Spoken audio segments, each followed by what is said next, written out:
Embora haja uma tendência de redução de crimes violentos em todo o país, a sensação de insegurança é latente. O crescente poder das organizações criminosas pede, portanto, uma resposta unificada e coordenada entre os diferentes níveis de governo.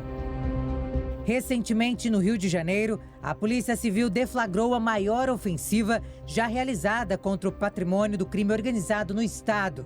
Chamada de Operação Contenção, o alvo foi o núcleo financeiro da facção Comando Vermelho, que movimentou cerca de 6 bilhões em um ano.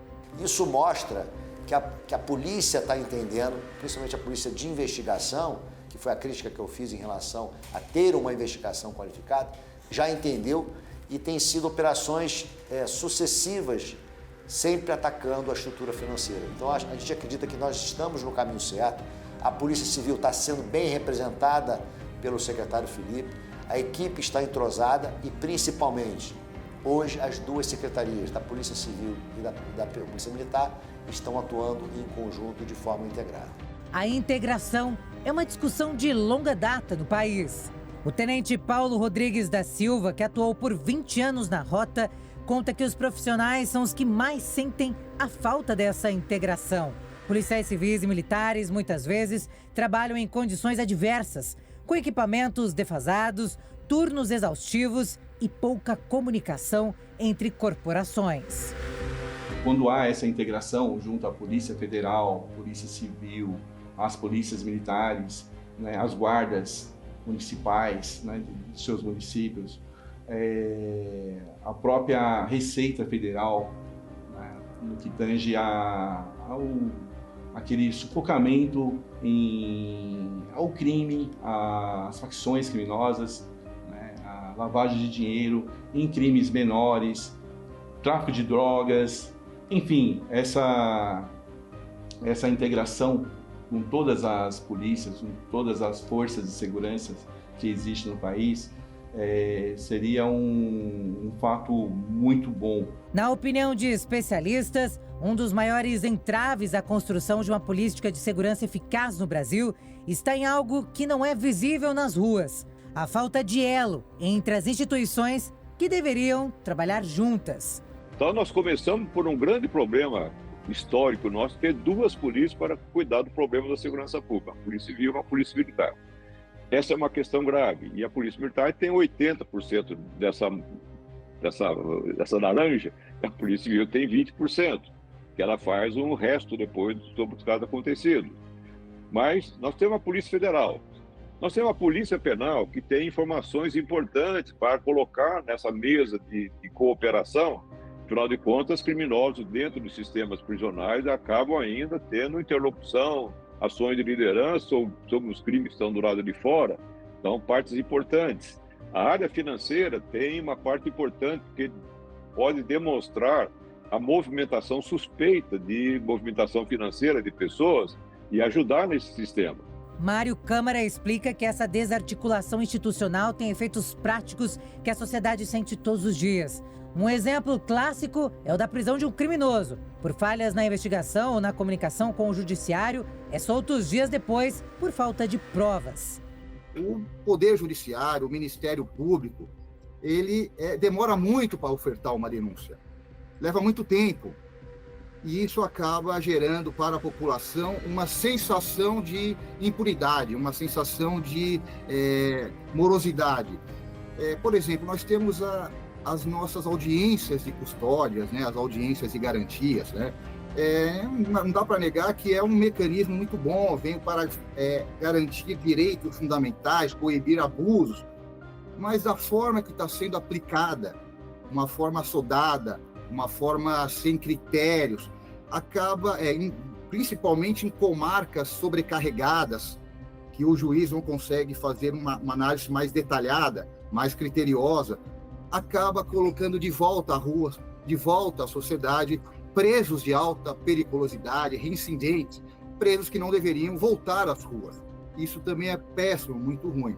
Então esse sentimento de impunidade, de insegurança, poderia ser resolvido com ações mais eficazes dos agentes de segurança, das polícias militares, da Guarda Municipal, né, da Polícia Civil, enfim, para que possa o cidadão de bem ele possa transitar com segurança, mas isso também pesa muito no que a gente pode falar e citar aqui. Nós temos um Código Penal arcaico, né, de 1940.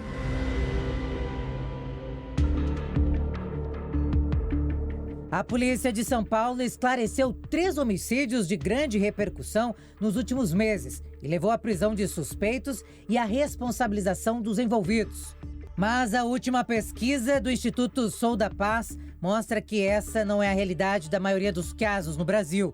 Apenas 39% dos homicídios dolosos são solucionados. Entre os casos, o assassinato de Antônio Vinícius Gritzbach, delator do 1º Comando da capital, morto a tiros no aeroporto de Guarulhos. A investigação levou à denúncia de 6 acusados. Outra morte foi do ciclista Vitor Medrado, morto por um criminoso durante assalto em um bairro nobre da capital paulista. A polícia prendeu 2 criminosos. E em Cajamar, Vitória Regina de Souza, de 17 anos, desapareceu após sair do trabalho. A investigação chegou até Michael Salles dos Santos, vizinho da vítima, que confessou o crime. O Instituto Sou da Paz mostra ainda que, além da baixa taxa de resolução de homicídios no Brasil, apenas 1 em cada 4 casos recebe denúncia do Ministério Público no mesmo ano do crime. O homicídio, sempre bom lembrar, é o crime mais fácil de esclarecer. Se ele vai tão mal, isso significa o sucateamento, não por culpa de outros, por culpa das próprias instituições policiais que não fizeram a gestão adequada para capacitar, para ter condições de trabalho, de melhorar a investigação. E se o homicídio vai mal, o esclarecimento, o resto vai muito mal. Nem sempre a justiça se mostra justa para as vítimas. O acusado pela morte de Gabriela Nelly pegou 14 anos de prisão. Jonathan Messias Santos da Silva, de 35 anos, está preso em regime fechado pela morte da torcedora palmeirense. A decisão da justiça trouxe alívio e, ao mesmo tempo, decepção para a família da jovem, que esperava pena máxima. Pegou 14 anos, ele foi condenado por homicídio qualificado, com dolo eventual e com 3 qualificadoras. Pena de 12 a 30 anos, que pode chegar. A juíza fixou em 14 anos a pena. Ela levou em consideração que é uma pessoa que não tem antecedentes, residência fixa e tem um emprego. Gabriela Nelly morreu após ser atingida por uma garrafa de vidro no pescoço, durante uma confusão entre torcidas rivais perto do Allianz Parque, em São Paulo, em 8 de julho de 2023. Então, eu, como leigo, eu cheguei numa conclusão assim. Então, quer dizer, se eu, Ettore, eu também, eu tenho residência fixa, eu tenho um emprego, eu nunca fui preso. Aí, não sei, de repente me dá um ataque de fúria aí e eu pego e saio e mato alguém. Uma pessoa aleatória, porque eu sei que ele não foi aquele dia ali para matar a Gabriela. Isso ficou bem claro no júri. Nenhum momento foi falado isso, né? Não foi. Mas ele, por um ato de insanidade, ele cometeu um crime. E para mim não é diferente de um bandido, de um que já tenha várias passagens, de um bandido medalhão que cometeu um homicídio. Para mim não tem diferença nenhuma, porque ele matou uma pessoa. A gente vê as injustiças que acontecem, só que a gente nunca pensou que ia passar por isso, né? Ia sentir na pele. Porque a gente sabe que esses 14 anos não vão ser cumpridos 14 anos, né?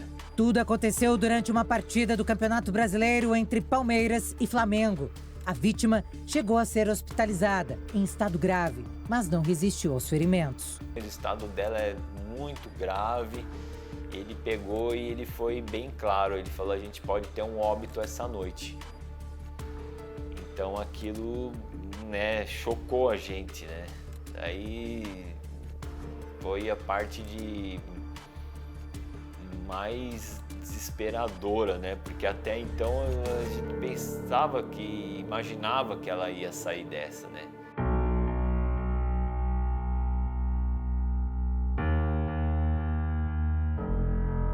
O impacto psicológico da violência urbana na sociedade é grande.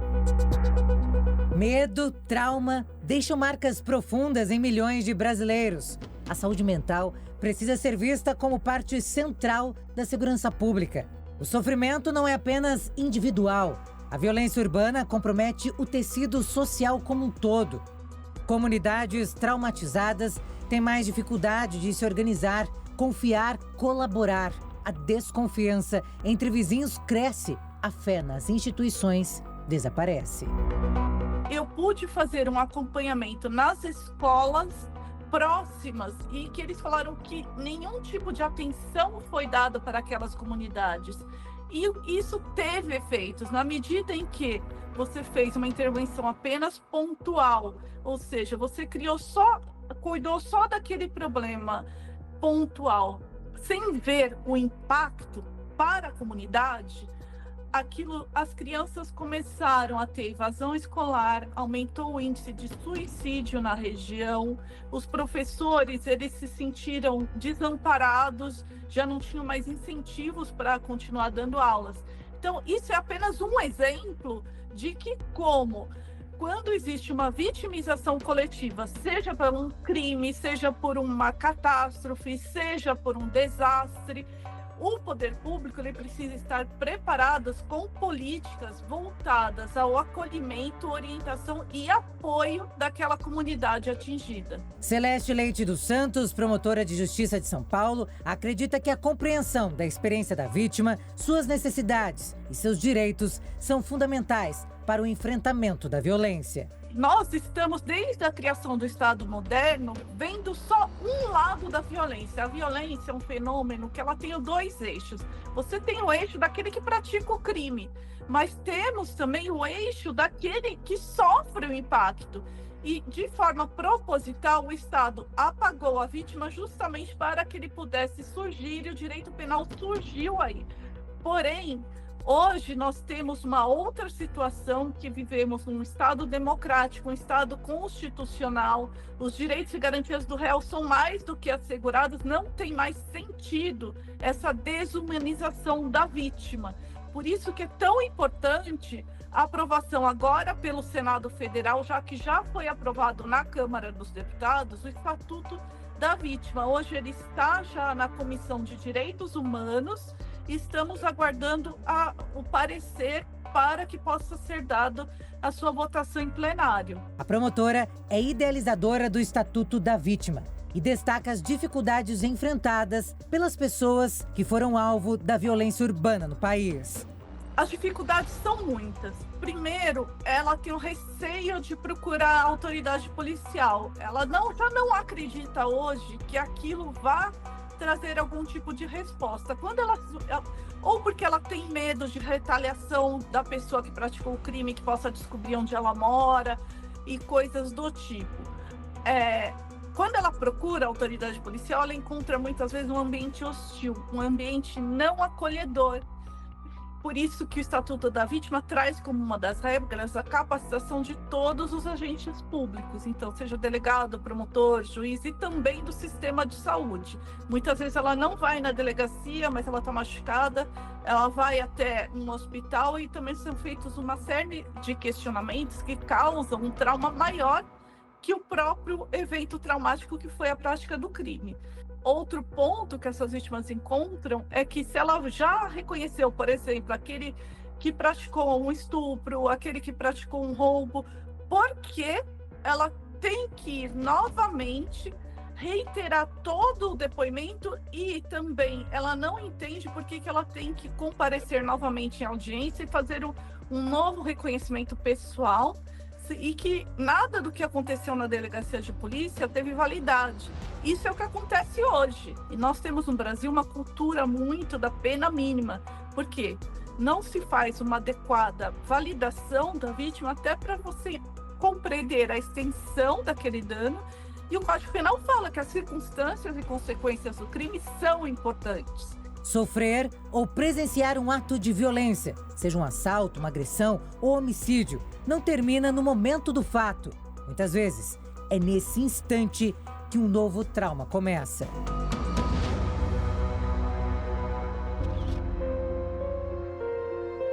Transtornos como ansiedade, depressão, insônia, crises de pânico são comuns entre pessoas que vivem sob o medo constante da violência. Esse estado de alerta contínuo compromete a qualidade de vida, afeta relações familiares, reduz a produtividade no trabalho e, em muitos casos, isola a vítima. Uma pessoa que passou pela exposição de uma violência, seja ela qual for, vai ser uma pessoa que vai desenvolver aí possíveis transtornos ou uma sensação de insegurança, impotência ou até mesmo de raiva.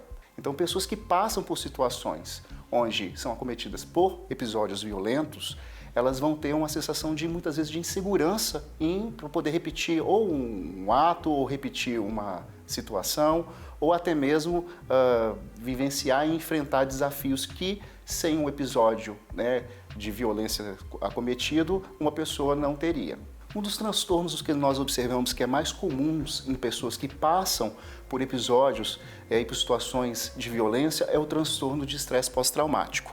Então, é como a pessoa ficasse revivendo aquela situação mentalmente, ou no sonho, ou viesse flashes daquele episódio na mente da pessoa, e isso vai gerar, além da ansiedade, depressão, angústia, e é importante que ela enfrente essa situação através de apoio psicológico para conseguir ressignificar esse episódio que ela vivenciou. A promotora reforça que, para atender uma sociedade que está cada vez mais doente, é necessário uma rede de apoio multidisciplinar. O apoio que tem que ser integrado à segurança pública junto com o SUS e SUAS. Não tem que ser sistemas que não se comunicam, eles têm que ser sistemas que atuam de forma integrada e compartilhada. Então, a vítima comparece primeiro na rede de saúde, então a rede de saúde já teria que ter pessoas capacitadas para explicar àquela vítima quais são os direitos que ela possui em razão daquele dano.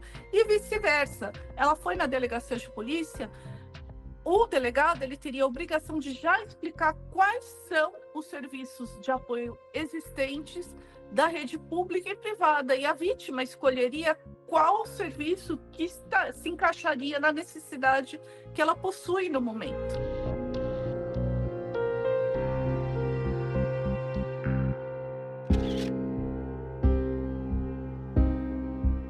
Em um país onde a violência urbana se tornou parte do cotidiano, toda ação que busque despertar consciência, educar a população e cobrar respostas do poder público precisa ser celebrada e reforçada.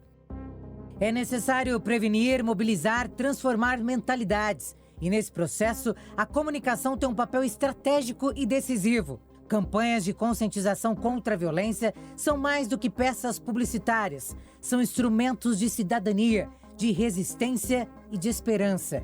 Com base nessa responsabilidade social, a TV e Rádio Jovem Pan lançou a campanha Chega de Violência. Uma iniciativa corajosa e necessária que convida a sociedade brasileira a olhar de frente para o problema da insegurança e cobrar mudanças reais.